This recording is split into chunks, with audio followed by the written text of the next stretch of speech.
sempre fiquei curiosa de participar. Eu tô gostando muito, que eu acho que superou minhas expectativas. Hoje está acontecendo o primeiro encontro de adolescentes de 2025 na Escola Vera Cruz, na Zona Oeste de São Paulo. É um momento onde a gente junta as 8 instituições, do Sudeste. Eu tô achando muito legal porque tá levantando muitas questões que eu gosto muito de falar e que eu gosto muito de entender bastante. Eu gosto de aprender bastante sobre isso. O objetivo principal nesse primeiro encontro é promover a integração entre esses adolescentes, O primeiro momento que eles se conhecem, que eles estabelecem vínculos. Eu conversei com novas pessoas, fiz novas amizades, achei isso muito legal.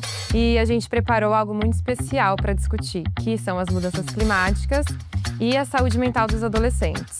Eu conversava um pouco disso na escola sobre a professora de ciências, mas nunca entendi tão bem igual eu entendi hoje, estou explicando. Olha, se eu tivesse que explicar para um amigo, eu acho que eu falaria que é a intervenção do homem no próprio espaço. A gente polui o mundo com as indústrias, carros, automóveis. O ser humano tá ferrando tudo. A gente está alterando as dinâmicas do planeta e ocasionando essas mudanças que basicamente são decorrentes do aumento da emissão de gases, do efeito estufa, particularmente do gás carbônico, que leva a esse aumento de temperaturas. Então, existe uma série de fatores relacionados às mudanças climáticas que impactam direta ou indiretamente as nossas vidas. Uma coisa que eu sofri bastante, sim, é nas enchentes, porque as ruas da minha casa, assim, não são muito bem cuidadas e quando chove acaba subindo a água, acaba alagando tudo. Teve uma enchente que eu tava voltando da escola e aí do nada começou a cair uma chuva muito forte. O vento estava tão forte que meu guarda-chuva chegou a quebrar. Dar o nome às coisas é importante para que eles entendam o que eles estão sentindo e experienciando. Por que eu tô vivendo essa enchente? Quais são as causas dessa enchente? Pelo que eu tenho que lutar quando eu tiver possibilidade, quando eu tiver voz. E a gente também trouxe as mudanças climáticas porque esse ano tem a COP, A gente tem a COP30 que acontece aqui em Belém. A COP30, ela é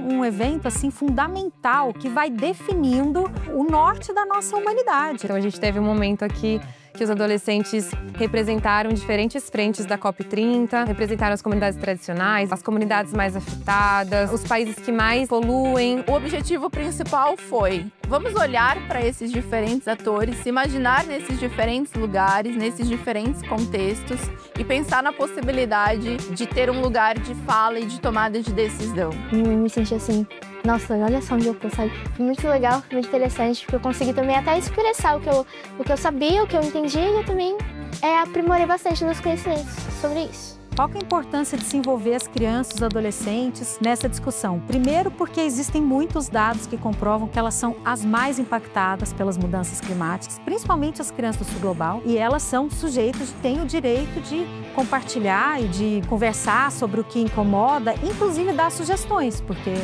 são seres de muita criatividade, de muita inovação e que têm muito a colaborar e muito a contribuir. A gente percebe os adolescentes muito angustiados, preocupados com essa mudança climática, com a possibilidade do não futuro. Então a gente pensou muito em trazer uma profissional que trouxesse essas temáticas, que fosse um espaço seguro de diálogo para eles trazerem os medos, as angústias. Me deixa com medo, porque se já está afetando agora, imagina as crianças, nos nossos filhos, como é que eles vão viver?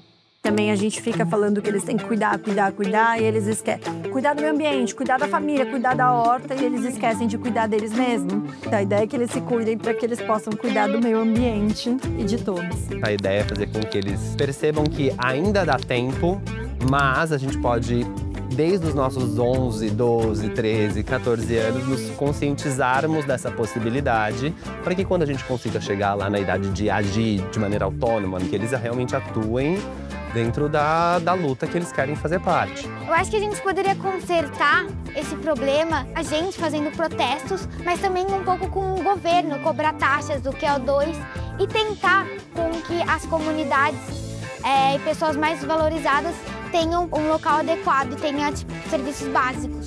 Eu acho que deveria ter mais campanhas, ter lixos assim em cada esquina, alguns projetos de reciclagem. Esses encontros fundamentais, acho que primeiro pela questão da diversidade, de colocar crianças e adolescentes de diferentes regiões. Isso por si só já é a base de uma cultura de paz e já é a base, por exemplo, do que inclusive a COP se propõe a fazer, que é o diálogo. Inclusive, em 2025, o BTG e a Tio Seguros patrocinam o programa Rede da Vagalume. E nós agradecemos ao BTG e a Tio Seguros pelo apoio. Admirei muito a visão de mundo que eles têm. Essa integração com outros adolescentes de outros lugares, de outras regiões, passam a entender que não é só a bolha deles, existem outros lugares, existem outras situações. Eu acho que quando a gente coloca todos eles juntos para falar disso e também reconhecendo as vulnerabilidades de um de outro que é diferente, e os privilégios de um de outro, eu acho que é muito transformador e dá uma acalmada no coração deles. Assim, alguém tá olhando e falando com uma linguagem que eu entenda.